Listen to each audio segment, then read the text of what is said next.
నిన్నటిదాకా ఒక లెక్క, ఈరోజు ఒక లెక్క అన్నట్టుగా మారిపోయింది పరిస్థితి. ముఖ్యంగా మన భారతదేశం ఆడిన ఒక సైలెంట్ మైండ్ గేమ్కి ప్రపంచంలోని పెద్ద పెద్ద దేశాల నాయకులకు నిద్ర కరువైపోయింది. మన వాళ్ళు వేసిన స్కెచ్కి అమెరికాలోని టాప్ ఇంటెలిజెన్స్ సంస్థలు, చైనాలోని మహామహా వ్యూహకర్తలు కూడా తలలు పట్టుకుంటున్నారు. అసలు భారతదేశం ఏం చేసింది, ఎందుకు చైనా వణికిపోతుంది, ఇదంతా తెలుసుకునే ముందు మీరు కనుక మా ఛానల్ ఇంకా సబ్స్క్రైబ్ చేసుకోకపోతే వెంటనే ఇప్పుడే సబ్స్క్రైబ్ చేసుకోండి. కామెంట్ సెక్షన్లో జై హింద్ అని రాయడం మర్చిపోకండి. గత కొన్నేళ్లుగా ప్రపంచం మొత్తం ఒకే వైపు చూస్తూ ఉండిపోయింది. అమెరికా లాంటి అగ్రరాజ్యాలు మరియు చైనా అంతా ఏమనుకున్నారంటే భారతదేశం మొత్తం ఫోకస్ అంతా కేవలం సముద్రాల మీదే ఉందని ఫిక్స్ అయిపోయారు. హిందూ మహాసముద్రం, గ్రేట్ నికోబార్, మలక్కా జలసంధి, ఇక్కడే మన వాళ్ళు ఏదో పెద్ద ప్లాన్ వేస్తున్నారని అంతా అనుకున్నారు. చైనా పీపుల్స్ లిబరేషన్ ఆర్మీ అంటే వాళ్ళ పిఎల్ఏ కూడా ఇదే భ్రమలో బతికేసింది. భారతదేశం సముద్రంలో చిక్కుకుపోయింది, వాళ్ళ నేవీ బేస్లను ఆధునీకరించుకోవడానికే వాళ్ళ పూర్తి బలాన్ని వాడేస్తున్నారు అని చైనా గట్టిగా నమ్మింది. బీజింగ్లో ఉన్న వాళ్ళ వార్ రూమ్లో కూర్చుని సముద్రంలో మనల్ని ఎలా చుట్టుముట్టాలి అని పెద్ద ప్లాన్స్ వేసుకుంటున్నారు. కానీ వాళ్ళు అక్కడ సముద్రం మీద ఫోకస్ చేస్తే మన వాళ్ళు ఇక్కడ ఒక రేంజ్లో సైలెంట్ అండ్ డెడ్లీ గేమ్ ఆడారు. దీన్ని అమెరికాకి చెందిన సిఐఏ లాంటి డేంజరస్ సంస్థ కూడా పసిగట్టలేకపోయింది. భారతదేశం కొట్టిన దెబ్బ సముద్రంలో కాదు, సాక్షాత్తు ఆ చైనాగాడి ముక్కు కింద హిమాలయాల్లో ఉన్న మంచు కొండల మీద పడింది. ఈ దెబ్బకి ఆ కమ్యూనిస్ట్ నియంత షీ జిన్పింగ్ నిద్ర పూర్తిగా ఎగిరిపోయింది. చలికాలం వస్తే చాలు రక్తం గడ్డకట్టే రేంజ్లో ఉండే కాశ్మీర్, లడక్ మధ్యలో భారతదేశం మన సొంత బ్రహ్మాస్త్రాన్ని రెడీ చేసి పెట్టింది.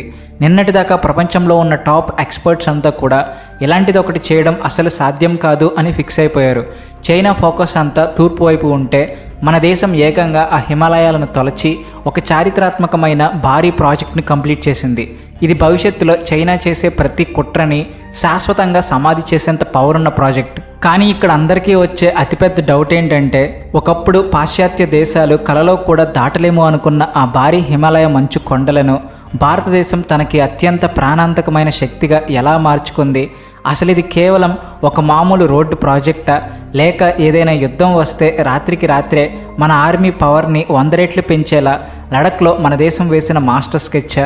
లడఖ్కి ఏకంగా 12 నెలల పాటు ఈజీగా వెళ్లేలా ఒక లైఫ్ లైన్ను సెట్ చేయడం ద్వారా భారతదేశం తమ ప్లాన్స్ అన్నిటినీ సర్వనాశనం చేసిందన్నదే ఇప్పుడు చైనాకు ఉన్న భయమా?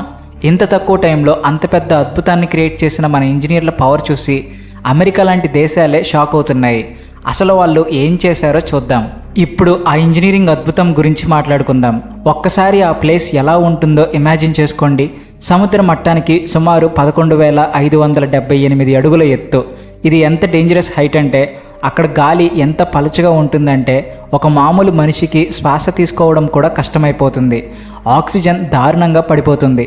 సరిగ్గా ఇలాంటి ప్రాణ సంకటమైన ప్లేస్లో భారతదేశం ప్రపంచంలోనే అత్యంత ఎత్తైన ఒకే గొట్టం ఉన్న 2 వైపులా వాహనాలు వెళ్లే రహదారి సొరంగాన్ని నిర్మిస్తుంది. ఒకే గొట్టం అంటే కొండ లోపల ఒక పెద్ద పైపు లాంటి సొరంగం అన్నమాట. దీనివల్ల ఇటువైపు నుంచి అటువైపు నుంచి వచ్చే పెద్ద ఆర్మీ వెహికల్స్ ట్రాఫిక్ జామ్ లేకుండా ఫుల్ స్పీడ్తో ఒకేసారి దూసుకుపోవచ్చు. అమెరికా, యూరప్ దేశాల్లో ఉండే పెద్ద ఇంజనీరింగ్ కంపెనీలన్నీ హిమాలయాల్లో ఉన్న ఇలాంటి డేంజరస్ ప్లేస్లో ఇంత పెద్ద సొరంగాన్ని కట్టడం అసాధ్యమని అనుకుంటూ వచ్చాయి. ఎందుకంటే ఆ కొండల్ని తొలిచేంత టెక్నాలజీ కానీ భారీ యంత్రాలు కానీ భారతదేశానికి లేవని వాళ్ళు గట్టిగా నమ్మారు. అక్కడ వాతావరణం ఎలా ఉంటుందో తెలుసా? చలికాలంలో టెంపరేచర్ ఏకంగా -40 డిగ్రీల సెల్సియస్కి పడిపోతుంది. ఒక్కసారి ఆలోచించండి, -40 డిగ్రీలు అంటే ఎంత పెద్ద యంత్రాల ఇంజిన్లైనా సరే ఆ చలికి ఆగిపోతాయి. ఇనుము, కాంక్రీట్, స్టీల్ కూడా గడ్డకట్టడం మొదలవుతుంది. క్రేన్లు పనిచేయడం మానేస్తాయి.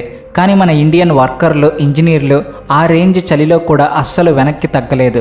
ఇంత అసాధ్యమైన పనిని సుసాధ్యం చేయడానికి వాళ్ళు ఒక అదిరిపోయే టెక్నాలజీని వాడారు. అదేంటంటే ప్రపంచంలోనే అత్యంత అడ్వాన్స్డ్ అయిన న్యూ ఆస్ట్రేలియన్ టర్నింగ్ మెథడ్. దాన్నే షార్ట్గా నాటమ్ అంటారు. సింపుల్గా చెప్పాలంటే కొండల్ని చాలా సేఫ్గా తవ్వడానికి వాడే ఒక హైటెక్ మెథడ్ ఇది. ఇందులో ముందు చాలా పవర్ఫుల్ మెషిన్లతో కొండను కట్ చేస్తారు. కట్ చేసిన వెంటనే ఆ కొండ కూలిపోకుండా ఉండడానికి ఫాస్ట్గా లోపల మందంగా కాంక్రీట్ గోడలను కట్టేస్తారు. మరి మన వాళ్ళు ఎంత స్పీడ్గా చేశారంటే మామూలుగా అయితే దశాబ్దాలు పట్టే 13 కిలోమీటర్ల పొడవున్న ఈ ప్రాజెక్ట్ని భారతదేశం కంప్లీట్ చేయడం చూసి అమెరికన్ ఇంజనీరింగ్ ప్రపంచం మొత్తం అవాక్కయింది. ఇంత భారీ సొరంగం తాలూకు చివరి దశ పనులు ఇంత తక్కువ టైంలో ఎలా పాసిబుల్ అయ్యిందా అని వాళ్ళు పిచ్చెక్కిపోతున్నారు. కొండకి అటు ఇటు జరుగుతున్న ఆ భారీ తవ్వకాలు పర్ఫెక్ట్గా ఒకే చోట కలిసినప్పుడు యావత్ ప్రపంచం ఆశ్చర్యపోయింది. ప్రపంచంలోనే బెస్ట్ టెక్నాలజీ తమ దగ్గర మాత్రమే ఉందన్న అమెరికా అహంకారం కూడా ఈ దెబ్బతో బద్దలైపోయింది. ఇక ఇప్పుడు అసలు మ్యాటర్కి వద్దాం. కేవలం ఈ ఒక్క సొరంగం వల్ల చైనా ఆర్మీ ఎందుకు అంతలా భయంతో వణికిపోతుంది? మామూలుగా చలికాలం రాగానే లడఖ్కి వెళ్లే దారి మొత్తం మూసుకుపోతుంది. అప్పుడు లడఖ్ భారతదేశంలోని మిగతా ప్రాంతాల నుంచి విడిపోతుంది. ఇదే విషయాన్ని తలుచుకుని చైనా ఎప్పుడూ తెగ ఫీల్ అయిపోతూ ఉండేది. చైనా వ్యూహం చాలా కన్నింగ్గా ఉంటుంది. విపరీతమైన మంచు కురిసినప్పుడు జోజిల కనుమ ఏకంగా 30 నుంచి 40 అడుగుల మందపాటి మంచు దుప్పట్లో కూరుకుపోతుంది.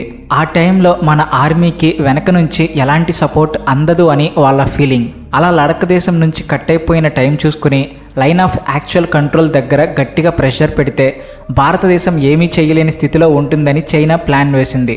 కానీ మన వాళ్ళు నిర్మించిన ఈ జోజిలా సొరంగం చైనా వేసిన ఆ పాత కుట్రను నాశనం చేసింది. గతంలో జోజిలా కనుమకు వెళ్లే పాతదారిలో పెద్ద ట్రక్కులు అవి దాటాలంటే కనీసం 3 నుంచి 4 గంటలు టైం పట్టేది. మంచు కురిసే టైంలో అయితే ఆ దారి నెలల తరబడి బ్లాక్ అయిపోయేది. కానీ ఇప్పుడు సీన్ కంప్లీట్గా రివర్స్ అయింది. ఈ కొత్తగా కట్టిన సొరంగం పుణ్యమా అని ఆ 13 కిలోమీటర్లకు పైగా ఉన్న దూరాన్ని కేవలం 15 నిమిషాల్లోనే క్రాస్ చేయొచ్చు. అవును, ఒకప్పుడు ప్రాణాలు అరచేతిలో పెట్టుకుని చూసే ఆ 3.5 గంటల జర్నీ ఇప్పుడు జస్ట్ 15 నిమిషాలకు తగ్గిపోయింది. యుద్ధం వచ్చే టైంలో కానీ బార్డర్లో టెన్షన్స్ ఉన్నప్పుడు కానీ ప్రతి నిమిషం విలువైందే. ఇప్పుడు ఈ దారి మన ఆర్మీకి ఒక అభేద్యమైన కవచంలా మారిపోయింది.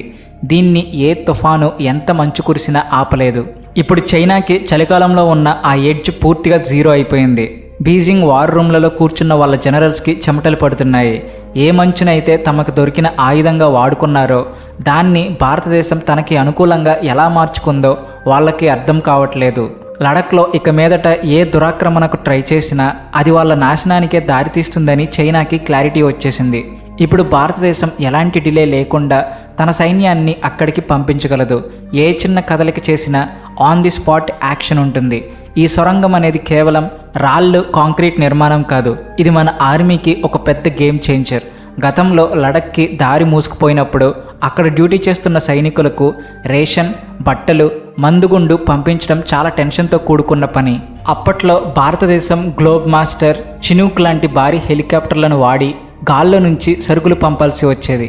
చలికాలం మొత్తం సరిపడా 6 నెలల రేషన్ని ముందుగానే పెద్ద డ్రమ్ములలో నింపి గోడౌన్లలో దాచిపెట్టేవాళ్ళు. దీన్నే వాళ్ళు వింటర్ స్టాకింగ్ అంటారు. దీనివల్ల 100 కోట్ల విలువైన టైం వృధా అయ్యేది. పైగా ఫిరంగులు గాల్లో తీసుకెళ్లడం అంటే చాలా డేంజరస్. కానీ ఇప్పుడు భారతదేశం ఆ సీన్ మొత్తాన్ని మార్చేసింది. ఇప్పుడు పెద్ద ట్రక్కుల కాన్వాయ్లు రోజుకు 24 గంటలు నాన్ స్టాప్గా ఫుల్ స్పీడ్తో దూసుకుపోతాయి. ఆర్మీ రవాణా సరఫరా వ్యవస్థకు కనీసం 1 నిమిషం కూడా బ్రేక్ పడదు. ఎంతటి భయంకరమైన చలికాలంలో అయినా సరే భారీ ట్యాంకులు, పదాతి దళ వాహనాలు లడఖ్లో ఉన్న ఫార్వర్డ్ పోస్టులకు టైంకి చేరుకోగలుగుతాయి.